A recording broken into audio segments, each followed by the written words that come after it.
Hey yo, what's up? Alex here from Metamind Music, and in this video we're going to dive deeper into mixing, specifically drums, and even more specifically the kick and snare, because drums are a mammoth of a beast to deal with when it comes to mixing. So I'm going to break it down into bigger sections.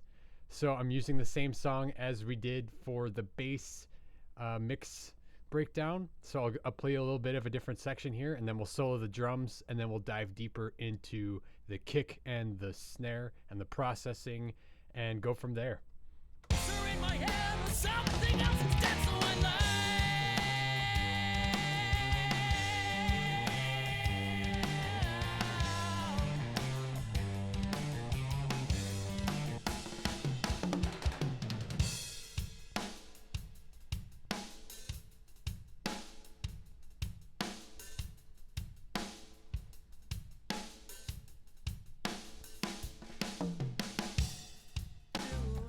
Right on. So that's how the drums sound like by themselves.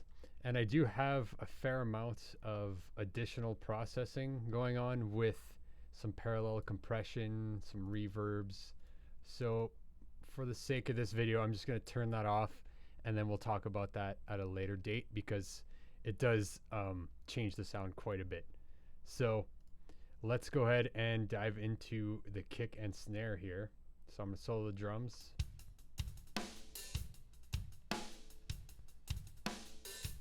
And let's zero in on this kick.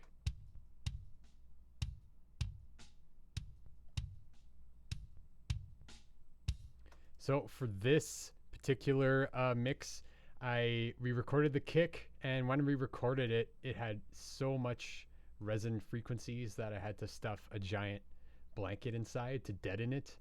And it worked out pretty well, but I still had to carve out quite a few things, and similarly with the snare. So I ended up using a kick sample and a snare sample to layer underneath just to support it and to make it more balanced in the mix. So I'll show you what I have going on with this.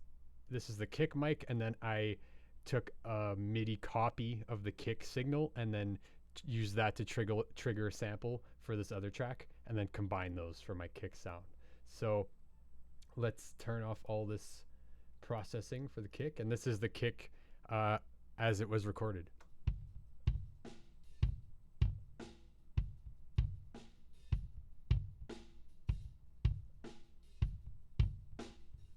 So there's a little bit of bleed there, which is not a big deal when you're working with live drums, but I used my go-to SSL channel strip here, which does have a built-in gate to kind of alleviate some of that bleed.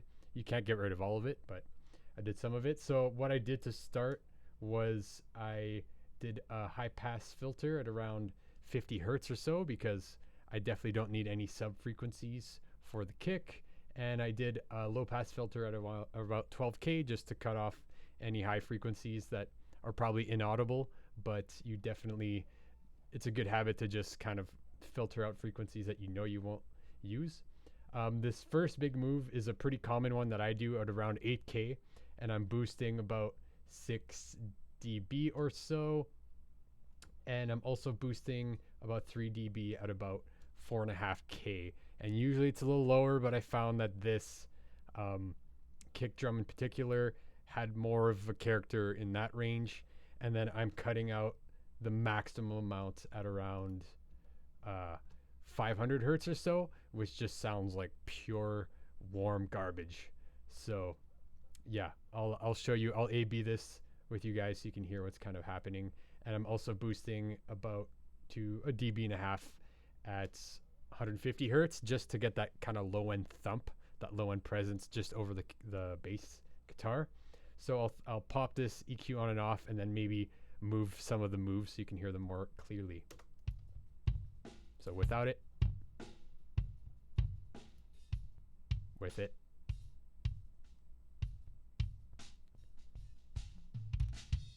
So it definitely brightens up the sound quite a bit with this high end boost, right? Without it. With it, really brings out the high end, the click sound that we like to hear. And I'll show you this frequency I cut out. very like bouncy, boxy, and notice when I take it out, it just sounds a lot smoother.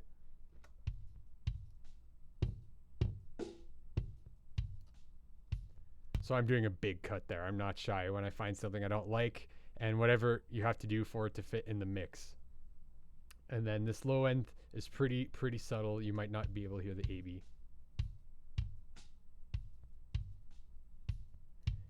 Probably only if you're listening in headphones or on good speakers. And what I'm also doing is I am compressing a little bit here. I am using a different compressor, however, but this one, I just have it set to compress a little bit, ratio of 3 to 1 or so. And I have this gate enabled.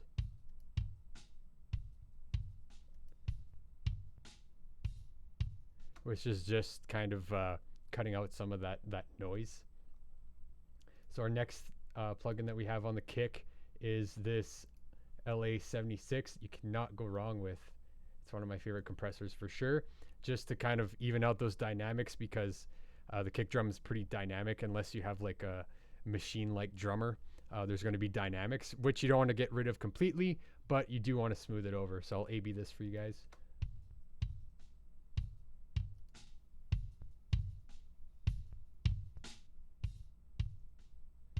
So it brings out a lot of body and obviously makes it quite a bit louder.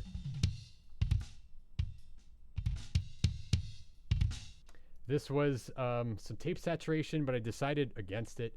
I just felt like it made it a little bit too muddy when I threw that on. And the final plugin I have here is an EQ again, and I'm just carving out these frequencies that were just not working. This looks kind of funny, this graph, but these frequencies were just kind of ringing and not working once I got the sample in. So I'll A/B this, and then I'll throw the sample in, and then you'll maybe hear how it gels together a little better.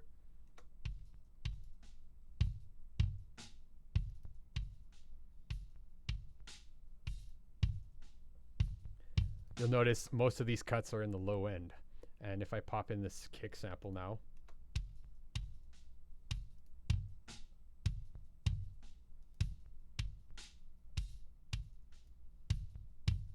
and I'll play the whole drum kit together, and I'll pop in this EQ on and off, and you'll notice the low end kind of clean up.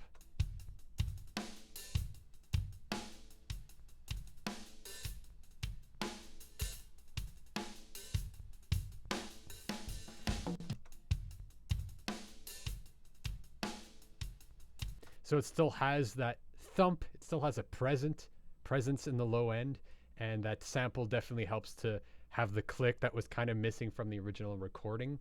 And once I pop the bass in, you'll really hear the difference of that pretty bold EQ move with the cuts. And a big technique that's thrown around is you want to cut more than you want to boost.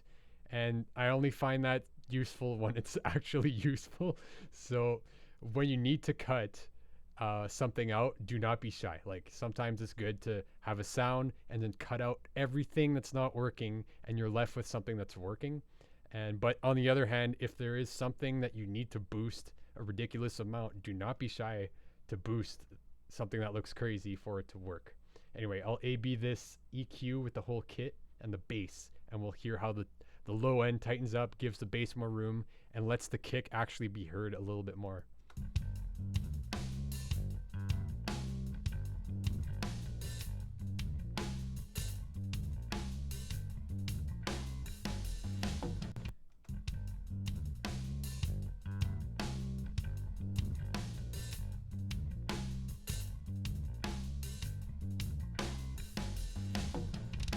So it's kind of subtle, but it does give the bass a lot more room to move around, and kind of cleans up some of the frequency conflict and the weird sounds in that original kick.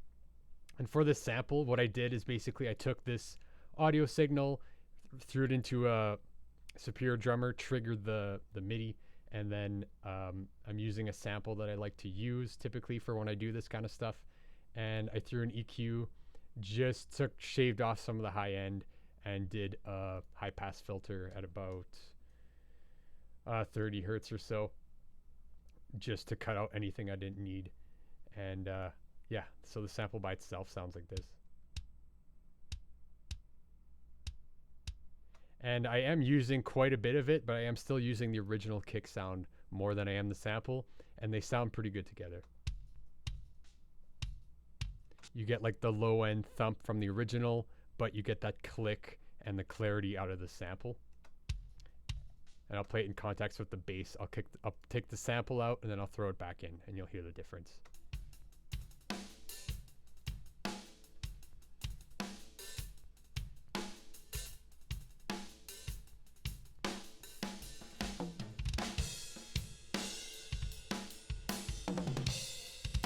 It just adds an extra tack, cuts through the mix, makes it present.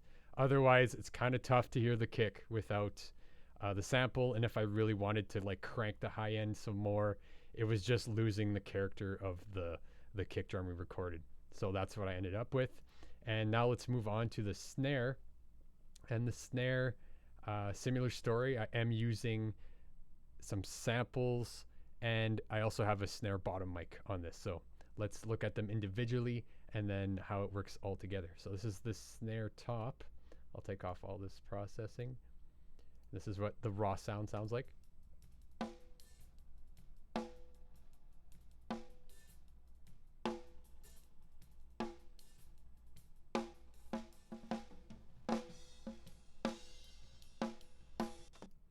Right, so the first move, as per usual, is my EQ. And the snare drum in this mix had a crazy resonant frequency. Okay, it was just kind of horrible. I couldn't get over it. So I'll enable and disable that. Hopefully you can hear it. I'll show you the frequency afterwards.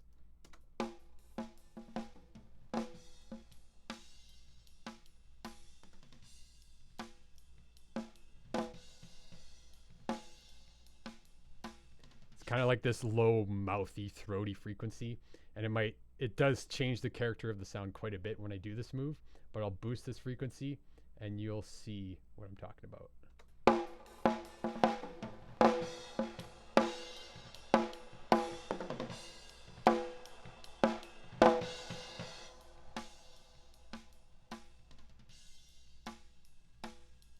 And that spaciness you heard is one of the reverb tracks that I have this sent to. We'll get into that a little later. So that's the first move. It's really changing the character of the snare right away. Like we're changing it because it wasn't really working with all the other elements. The second thing I put on here is another EQ. Again, we got a high pass filter at 96, and I'm not using that other filter. I got a boost going on at 8K, about 6 dB. Got another boost going on at 4K at 6 dB as well. Sometimes it ends up being the 1K, but again, that frequency range for the snare, like from 500 to 1K, was sounding pretty wonky. So I decided to use whatever frequency worked. It ended up being that. And again, I cut even more of that frequency out with this EQ, like maximum minus 15 dB of that frequency. I really did not like it. So I'll A/B this for you. Let's maybe jump to where there's some snare.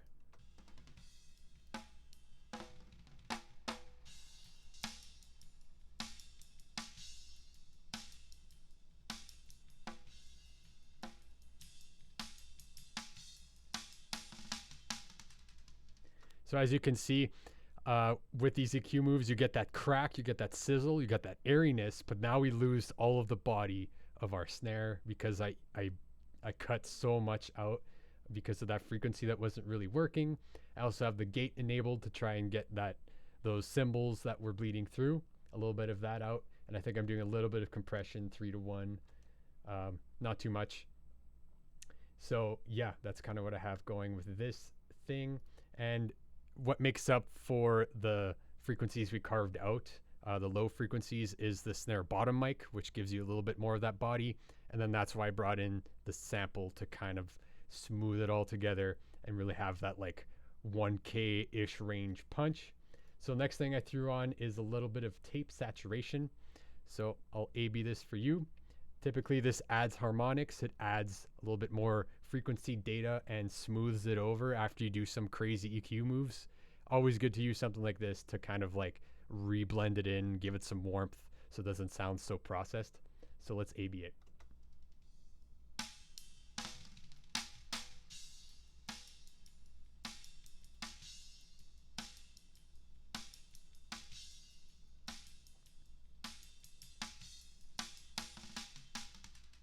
So it just kind of makes the attack that we now have with the snare top a little bit more smooth, a little bit less apparent.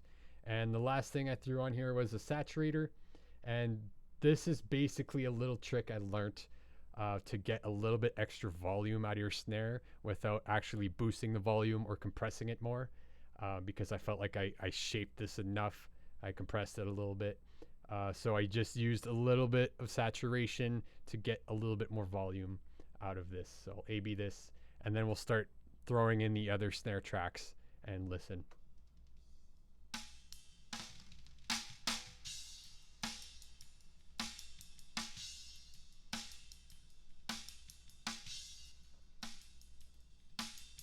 So it really brightens it up, and it brings out the actual like sound of the snares, the little like high-end tinniness, which is nice. I'm gonna play this snare bottom track now with the snare top.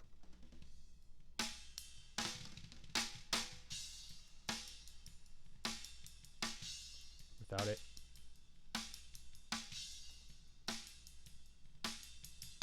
I'm not using a terribly huge amount of the snare bottom, but let's solo it, and I have an EQ on here.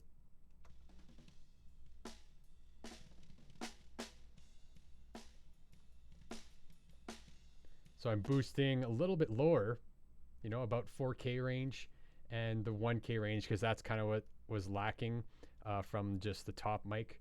And then I cut out a little bit of 700 again because that frequency was just horrible. So yeah, so I kind of just did that EQ move and then blended it with the snare top. And I'll take out these samples for now and play it with the whole kit.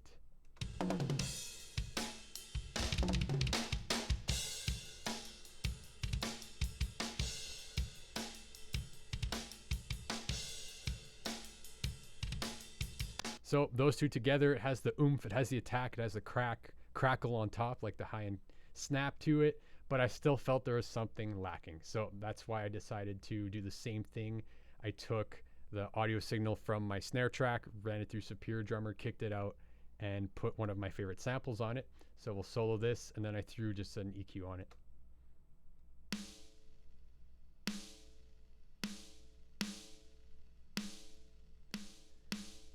So what I'm doing with this EQ is I am boosting 8K, which is always a great place to boost a snare, and boosting the 1K range here because I felt like that was lacking.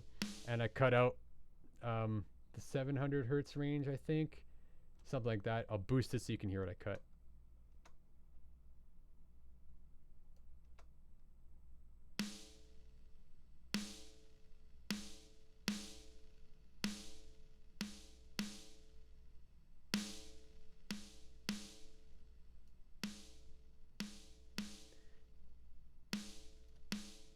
It's just kind of like a boxy frequency that wasn't really working with the other snares.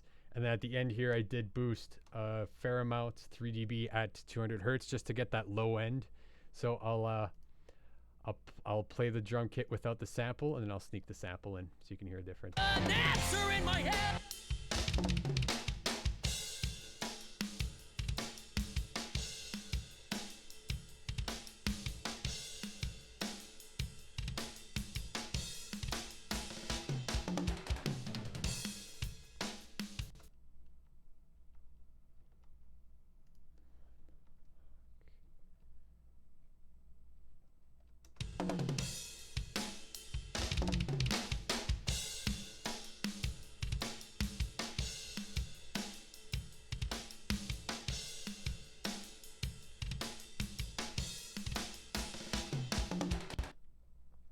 Blah, blah, blah, blah. Somehow that got moved, so that fucked me up. All right, let's continue.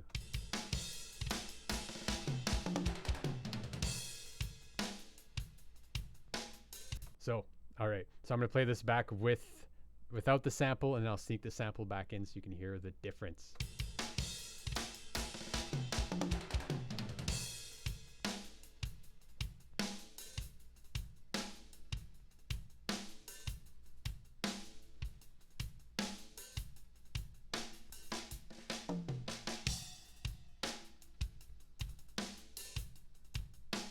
So you can tell it just adds a lot more body, a lot more consistency, especially since we did such severe cuts. And finally, what I did as well is I still felt like the snare lacked something in the bottom end because we cut so much and there's still something lacking. So I decided to take the same um, the same snare sample and process it a little bit more crazy. So I have kind of the same EQ going on, same boost, same cut, but I have this uh, compressor noise generator thing. This just totally annihilates the signal and kind of adds some noise. And then I'm mixing it really low into the mix. So this is what it sounds like.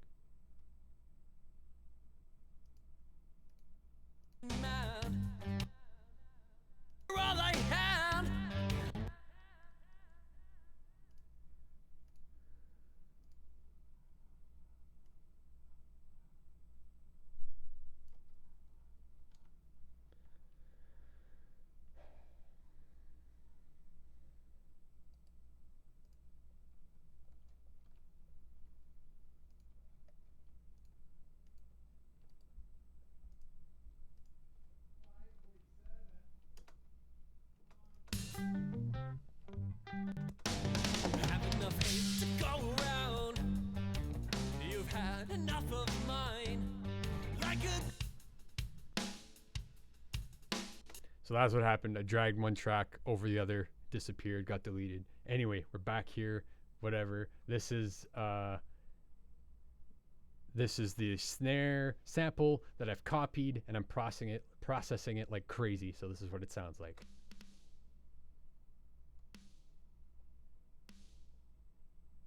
So it's just super noisy, but it's mixed in really low. So this is what it sounds like with all the other snare tracks together.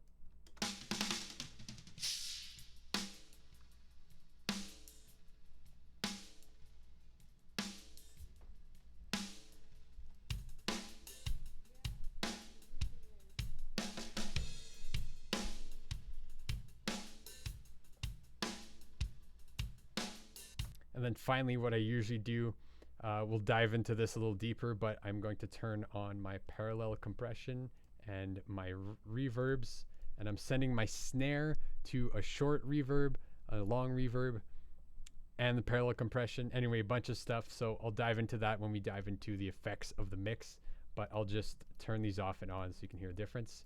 And then that'll be it for this video. So that's the parallel compression.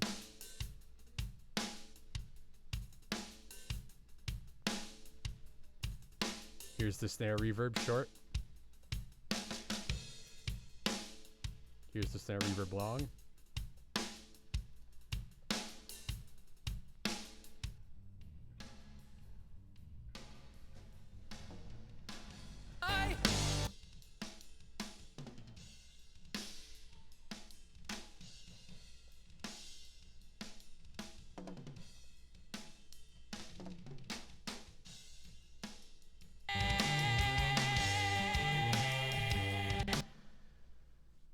All right, yeah, if you haven't already, download my free 7-step mixing checklist. It'll be in the description below, and we'll see you in the next video.